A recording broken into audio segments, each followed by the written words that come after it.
सरोज कुमार मिठारी यांचं आत्मकथन वळण. भाग 6. गोखले कॉलेज सोडल्यापासून कारखान्यात काम करणं एवढाच उद्योग सुरू होता.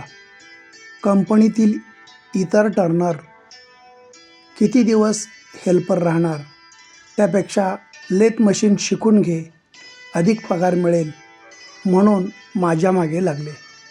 त्यांचे बोलणेही रास्त होते. प्रात्यक्षिक अनुभव कंपनीत मिळत होताच. थिअरी शिकून घेतली तर मोठ्या कंपनीतही काम मिळेल असा सल्ला सहकाऱ्यांनी दिला. त्यानुसार Indian technical education society Mumbai या संस्थेशी संलग्न असलेल्या कोल्हापूर टेक्निकल इन्स्टिट्यूट या औद्योगिक प्रशिक्षण संस्थेत खासगी ITI टर्नर पदविका अभ्यासक्रमासाठी प्रवेश घेतला. काम आणि अभ्यासक्रम नियमितपणे सुरू राहिले. या काळात माझी धावपळ बघून वर्गमित्र उदय महादेव पाटील याने मला रेंजर सायकल घेण्यासाठी मदत केली. पुढे पगारातून थोडी थोडी रक्कम देऊन त्याचे पैसे भागविले. सायकलमुळे मला चांगली गती मिळू लागली. सकाळी सायकलने कोल्हापूरला जाऊन टर्नर कामाची थिअरी शिकणे आणि रात्रपाळीत प्रत्यक्ष तेच काम करणे हे नित्याचे झाले. हा अभ्यासक्रम पूर्ण करत असताना मन मात्र एकटेपणाने ग्रासले होते, हे नक्की. सततचा संघर्ष, दारिद्र्य यांचा सामना करत असताना मी कोणत्याही व्यसनांच्या आहारी गेलो नाही. मात्र हायस्कूलमधील वक्तृत्व, काव्यवाचन आठवले की आपण काहीतरी भलत्याच मार्गावर आल्याची जाणीव मनाला टोचत राहायची. चित्रपटांचा प्रभाव माझ्यावर नक्कीच होत होता. चित्रपटांच्या कथानकांतून, संघर्षातून अंतिमतः यश मिळते हे माझ्या मनावर बिंबलेले. पण माझ्या जगण्यात मी एकटाच नायक होतो, एकटाच लढत होतो. मन आता ते प्रेम शोधत होतं. हे चांगलं की वाईट, योग्य की अयोग्य, संस्कारित की कुसंस्कारित यातले काही माहीत नव्हते. पण माणसाचं मन ही मोठी अजब गोष्ट असते. त्याचा ठाव घेणं कधीकधी खूप सोपं असतं, तर कधीकधी खूप कठीण. आपल्या भावना समजून घेणारं, दुःख वाटून घेणारं कुणीतरी हवं असं मनोमन वाटत होतं. जन्मापासूनच रणरणत्या उन्हातून धावणाऱ्या माझ्या मनाला आता त्या गारव्याची आस लागून राहिली होती. माझ्या जगण्यातील भूतकाळ केवळ त्रास देणारा आणि भविष्यकाळ अंधारमय, चिंता वाढविणारा होता. आयुष्य तर प्रवाहाप्रमाणे पुढं सरकतच होतं. त्यामुळं भूत आणि भविष्याच्या गर्तेतून बाहेर पडण्यासाठी मी वर्तमानाची प्रेरणा शोधत होतो. टर्नरची अंतिम परीक्षा झाली आणि मी पुन्हा पूर्णवेळ कामात व्यग्र झालो. आयुष्यात अशा काही घटना घडतात की ज्यामुळे आपण अनुसरलेला मार्गच पूर्णपणे बदलून जातो. मला झालेला अपघात असाच माझ्या आयुष्याला वळण देणारा महत्त्वाचा घटक ठरला. एके दिवशी रात्रपाळी संपवून घरी परतत असताना महामार्गावरील सेवा रस्त्यावर विखुरलेल्या वाळूमुळे माझी सायकल घसरली आणि मी नियंत्रण गमावून खाली पडलो. यात माझ्या डाव्या पायाच्या गुडघ्याला जबर मार बसला. रस्त्यावर कोणीही नव्हते. बळ एकवटून पुन्हा उभा राहिलो आणि तशीच सायकल ढकलत घरी आलो. त्या रात्री काही वेदना जाणवल्या नाहीत. मात्र सकाळी गुडघा पूर्ण सुजला. चालणेही कठीण होऊ लागले. चुलत भाऊ सर्जेराव बळवंत मिठारी आणि चुलत चुलते माधू तात्या यांनी मला उपचारासाठी कोल्हापुरातील डॉक्टर PG कुलकर्णी या अस्थिरोग तज्ज्ञांकडे दाखल केले. तपासणीअंती गुडघ्याच्या वाटीजवळील मांसल भागाला छेद पडल्याचे समजले आणि शस्त्रक्रिया करण्याचे ठरले. डॉक्टरांनी बिनटाक्यांची शस्त्रक्रिया यशस्वी केली. पण आता किमान 6 महिने सायकल चालविणे किंवा अन्य कोणतेही काम अधिक वेळ उभे राहून करता येणार नाही असे डॉक्टरांनी बजावले. उपचारानंतर घरी आलो तेव्हा मला भेटण्यासाठी जाधव सर आले. मी गोखले कॉलेज अर्ध्यातून सोडल्याची खंत सरांना वाटत होती. वक्तृत्व गाजवणारा आपला एक विद्यार्थी परिस्थितीमुळे घरच्या जबाबदारीत अडकून पडला याबद्दल सर चिंतित होते. सरोज, आता 6 महिने केवळ बसून राहायचे आहे. तर काम करत जमेल त्या पद्धतीनं पुन्हा एखाद्या कॉलेजला 11वीत प्रवेश घे. हवी तर कलाशाखा निवड. अभ्यासाचा जास्त ताण येणार नाही आणि कामही सांभाळशील, अशी त्यांनी मला सूचना केली. सरांची ही सूचना मलाही पटली.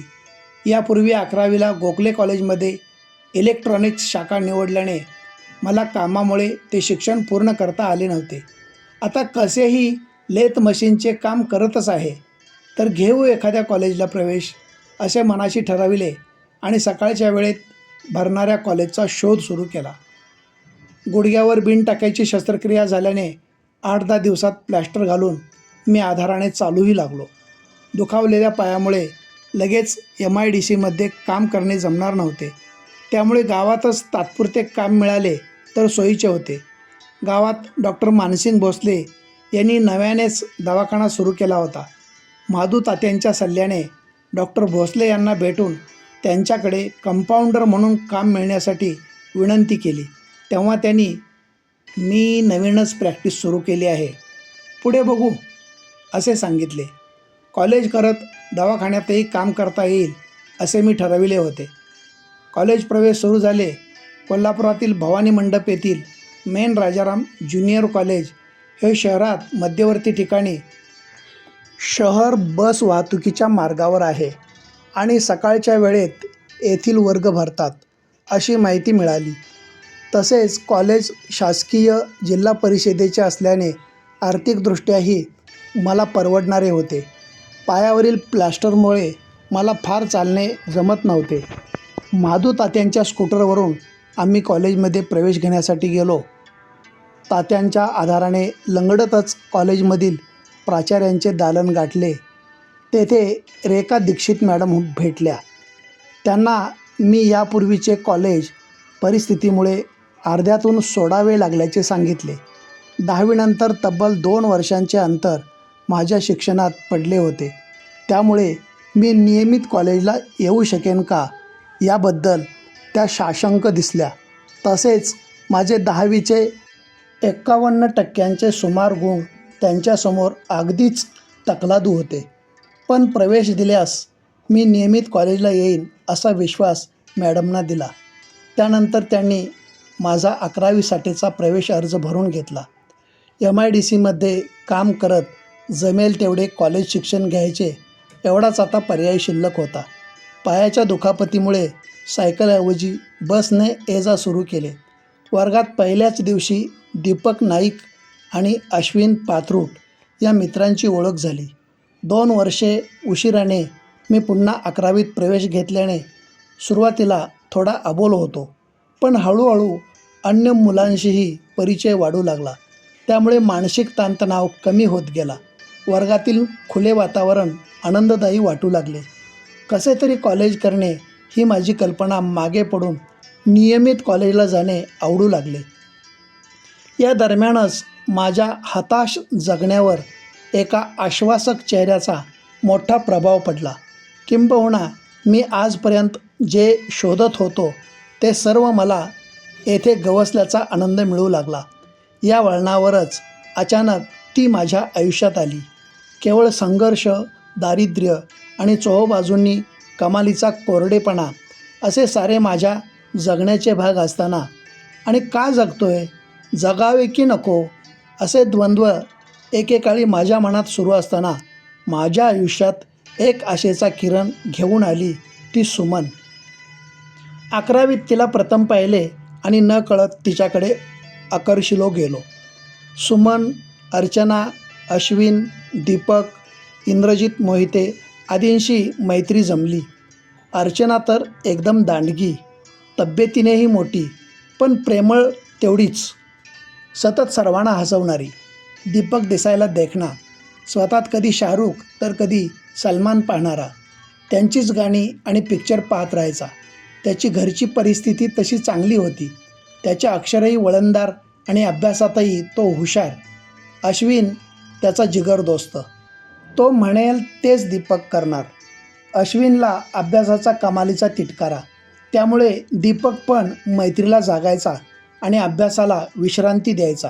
वर्गात सर शिकवायला लागले की इकडे मागे अश्विनची हळूवार गुणगुण सुरू.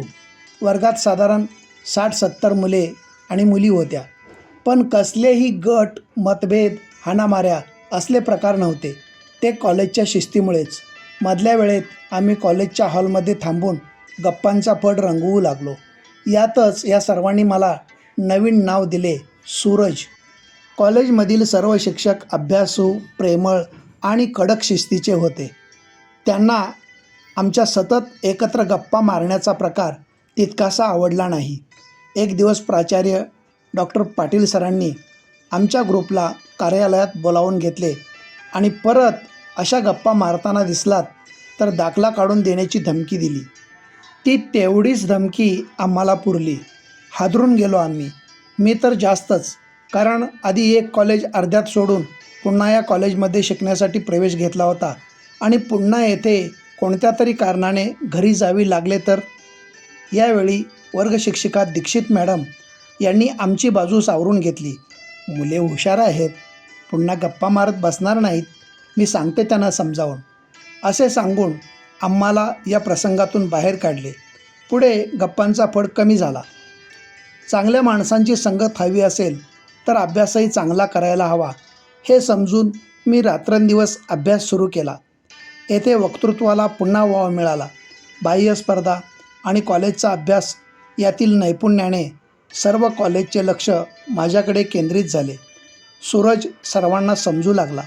वाणिज्य आणि विज्ञान शाखेतील मुलांशीही लवकरच गट्टी जमली. सुमन आणि माझ्यात होती एक निखळ मैत्री.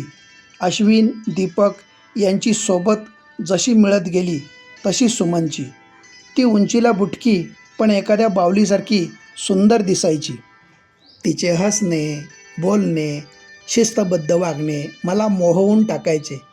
मी हरवून गेलो होतो तिच्यात. मी प्रेमात पडलो. खरे तर प्रेम हे निखळ आणि निर्मळ असावे. तिथे वासना विकारांना स्थान नसावे. मला माझी प्रेयसी ही बागेत किंवा समुद्रकिनारी फिरणारी असावी असे कधीच वाटले नाही. केवळ आपल्या अस्तित्वानेच जी मला नवे आयुष्य देऊ शकते तीच सोबतीन झाली तर. आणि केले धाडस. एके दिवशी पत्र लिहिले आणि एकच विनंती केली, सुमन, मला तू हवी आहेस, सोबत, कायमसाठी. भाग 6 समाप्त.